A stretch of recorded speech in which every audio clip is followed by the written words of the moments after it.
अच्छा, इस लेक्चर में हम दो सेक्शंस आपके और डिस्कस कर रहे हैं, सेक्शन 52 और सेक्शन 53। छोटे छोटे दो सेक्शंस हैं लेकिन वेरी वेरी इंपॉर्टेंट। सेक्शन 52 है issue of shares at premium. तो आप सबने पढ़ा हुआ है, हम इक्विटी या प्रेफरेंस शेयर्स हम किस पे इशू कर रहे हैं? प्रीमियम पे। अच्छा, प्रीमियम मतलब क्या हुआ? प्रीमियम कब आता है? जब शेयर का इशू प्राइस उसकी फेस वैल्यू से क्या होगा?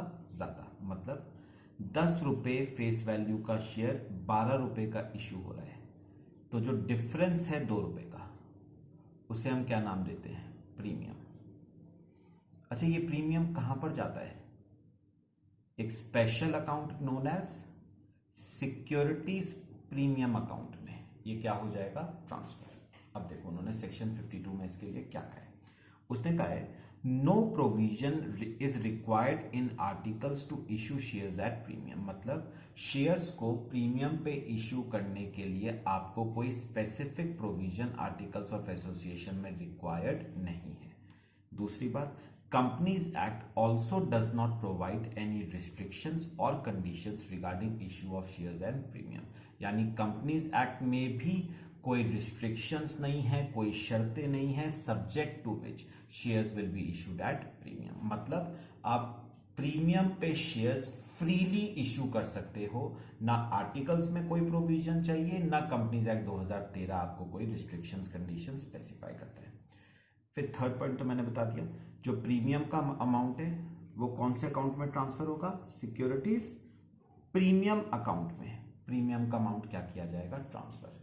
अब इसमें ना मोस्ट इंपॉर्टेंट चीज इस सेक्शन 52 में आती है, यूटिलाइजेशन ऑफ सिक्योरिटीज प्रीमियम। मतलब सिक्योरिटी प्रीमियम के पैसे को आप किस किस काम के लिए आप यूटिलाइज कर सकते हो। तो इसमें ना मैंने दो पार्ट्स पे से डिवाइड करा है। कंपनीज स्पेसिफाइड अंडर सेक्शन 133, कुछ क्लास ऑफ कंपनीज हैं जो सेक्शन जिनके ऊपर सेक्शन 133 अप्लाई होता है, ठीक है, और बाकी हैं अदर कंपनीज। अच्छा, जिन कंपनीज के ऊपर सेक्शन 133 अप्लाई होता है वो सिक्योरिटी प्रीमियम के पैसे को सिर्फ और सिर्फ 3 कामों के लिए ही यूटिलाइज कर सकती है। कौन से 3 काम? अगर उसे बोनस शेयर्स इशू करने हैं इक्विटी शेयर होल्डर्स को, तो वो सिक्योरिटी प्रीमियम के पैसे को यूटिलाइज कर सकती है। ये मैं आपको जब बोनस शेयर्स चैप्टर कराऊंगा ना अकाउंट्स में, तब मैं आपको और डिटेल में ये बताऊंगा। दूसरी बात, अगर कंपनी ने कोई शेयर्स या कोई डिबेंचर्स इशू करे हैं और इशू पे कोई खर्चा इंकर किया है, कोई कमीशन पे करी है, कोई डिस्काउंट इंकर किया है, उसको राइट ऑफ करने के लिए आप सिक्योरिटी प्रीमियम के पैसे को क्या कर सकते हो? यूटिलाइज।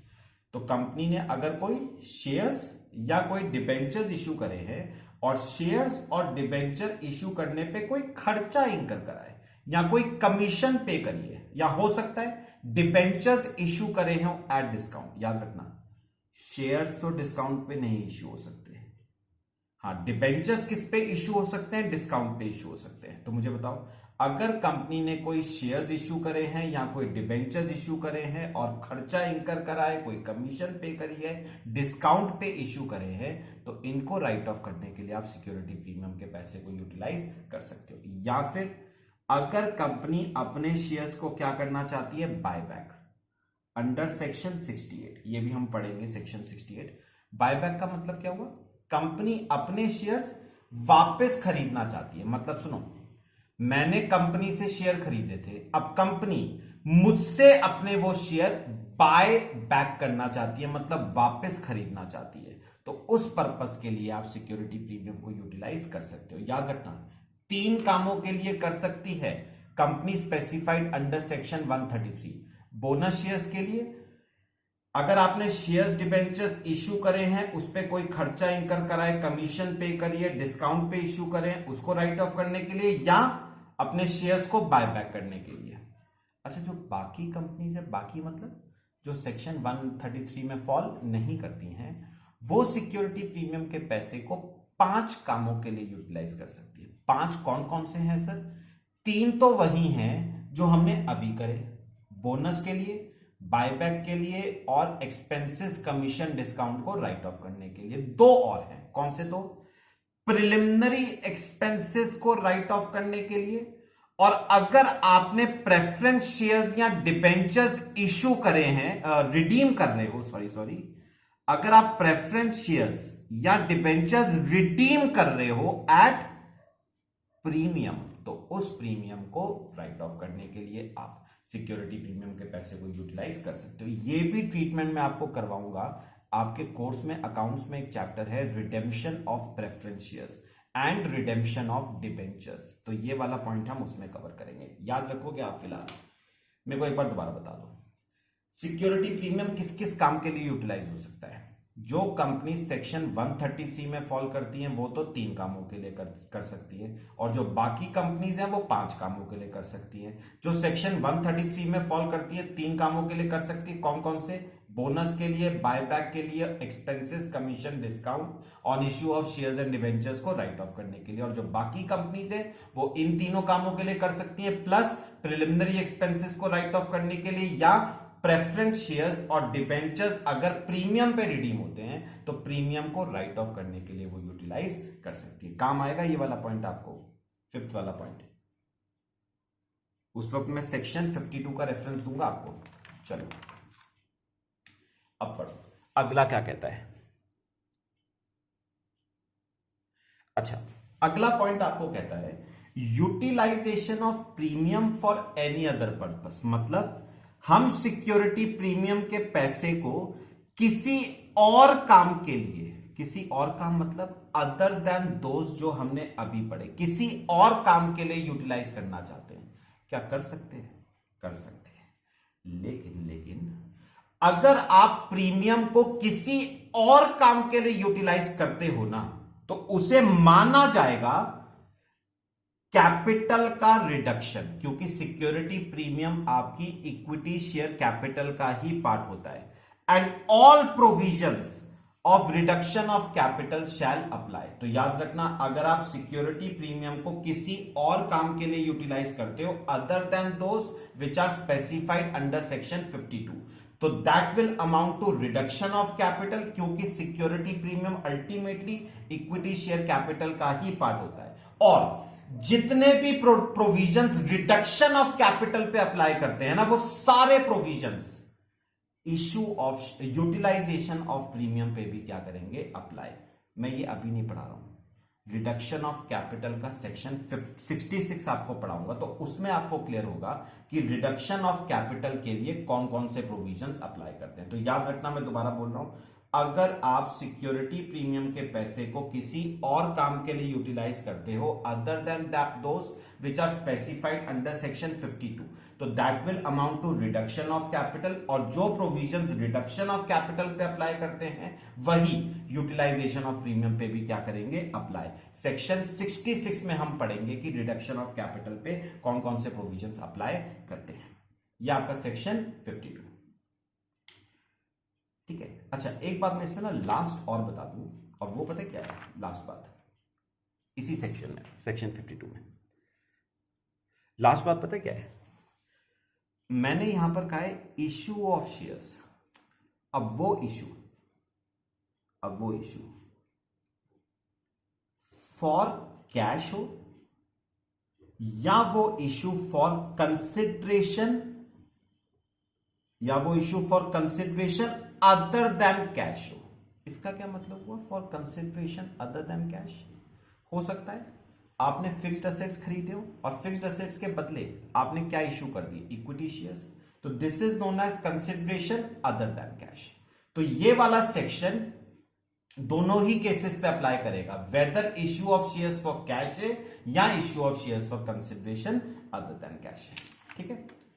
अच्छा, अब मैं आपको करवा रहा हूं सेक्शन 53, ठीक है। क्या कहता है? छोटा सा सेक्शन है, देखो, issue of shares at discount, section 53 आपको अच्छी तरह पता है, कंपनी शेयर्स डिस्काउंट पे इश्यू नहीं कर सकती है। डिबेंचर्स डिस्काउंट पे इश्यू हो सकते हैं, शेयर्स डिस्काउंट पे इश्यू नहीं हो सकते हैं। Issue of shares at discount is prohibited. अगर कंपनी शेयर्स डिस्काउंट पे इश्यू करती है तो उस कॉन्ट्रैक्ट को नल एंड वॉइड माना जाएगा। ये प्रोविजन सारी कंपनीज पे एप्लीकेबल हैं, वेदर पब्लिक और प्राइवेट, सब कंपनीज पे सेक्शन 53 के प्रोविजंस क्या हैं, एप्लीकेबल। अभी फोर्थ पॉइंट छोड़ना। अच्छा, अगर कोई कंपनी या कंपनी का कोई ऑफिसर सेक्शन 53 के प्रोविजंस का उल्लंघन करता है, कॉन्ट्रावेंशन करता है, तो पेनल्टी लगेगी कितनी? कंपनी और जो ऑफिसर है दोनों के ऊपर पेनल्टी लगेगी कितनी? जितना पैसा आपने रेज करा है bye issue of shares at discount. तो अगर मैंने issue of shares at discount के थ्रू 10 लाख रुपए रेज करा है तो पेनल्टी कितनी होगी? अमाउंट रेज्ड 10 लाख रुपए और 5 lakh which ever is less. तो कितनी पेनल्टी लगेगी आपके ऊपर? 5 लाख, कंपनी के ऊपर भी और ऑफिसर के ऊपर भी, प्लस प्लस प्लस, क्योंकि ये कॉन्ट्रैक्ट नल एंड वॉइड है तो आपको वो सारा पैसा 10 का 10 लाख रुपए आपको शेयर होल्डर्स को, पब्लिक को लौटाना पड़ेगा, रिफंड करना पड़ेगा पैसे का, और उस पैसे पे इंटरेस्ट भी देना पड़ेगा। कितना? 12%। ये इंटरेस्ट कब से होगा? From date of issue of shares. Interest होगा from date of issue of shares. अच्छा, अब मैं आपको एक बात बताऊं, मैंने आपको ना सेक्शन 53 में क्या बताया, अगर कोई कंपनी शेयर्स डिस्काउंट पे इश्यू करती है तो that contract is null and void. यानी सिंपल वर्ड्स में बोला जाए तो company, whether public whether private, discount पे शेयर्स इश्यू नहीं कर सकती। मैं इस रूल के आपको 2 एक्सेप्शंस बता रहा हूं, मतलब वो 2 केस ऐसे हैं जहां पर कंपनी डिस्काउंट पे शेयर्स इश्यू कर सकती है। कितने केस? 2 केस। पहला, section 53 is not applicable on sweat equity shares. Salary chapter याद करना, हमने स्वेट इक्विटी शेयर्स पढ़े थे। क्या होते हैं sweat equity shares? Sweat equity shares कौन से शेयर्स होते हैं जो कंपनी किसको इश्यू करती है? अपने एम्प्लॉइज को या अपने डायरेक्टर्स को। पर्पस क्या होता है स्वेट इक्विटी शेयर्स इश्यू करने का? ताकि हम गुड एम्प्लॉइज को ऑर्गेनाइजेशन में रिटेन कर पाए। ठीक है, अभी नहीं बता रहा हूं, अगला सेक्शन यही है, सेक्शन 54, उसमें पढ़ेंगे हम स्वेट इक्विटी शेयर्स के बारे में। याद रखना, क्या company sweat equity shares discount पे इश्यू कर सकती है? बिल्कुल इश्यू कर सकती है, क्योंकि स्वेट इक्विटी शेयर्स के ऊपर सेक्शन 53 अप्लाई ही नहीं करता है। Sweat equity shares is governed by the provisions of section 54, और सेक्शन 54 जब मैं पढ़ाऊंगा ना उसमें साफ साफ लिखा हुआ है कि sweat equity shares can be issued at discount. तो याद रखना, provisions of section 53 are not applicable on sweat equity shares because sweat equity shares are governed by the provisions of section 54, और सेक्शन 54 साफ साफ ये कहता है कि sweat equity shares can be issued at discount. अच्छा, एक और एक्सेप्शन है इस रूल का, ये तो पहला हो गया। दूसरा क्या है, ये नया एक अमेंडमेंट आया था अभी थोड़े टाइम पहले। If debt is converted into shares, मैं आपको इसका ना बहुत सिंपल एग्जांपल देता हूं, देखो बात समझो।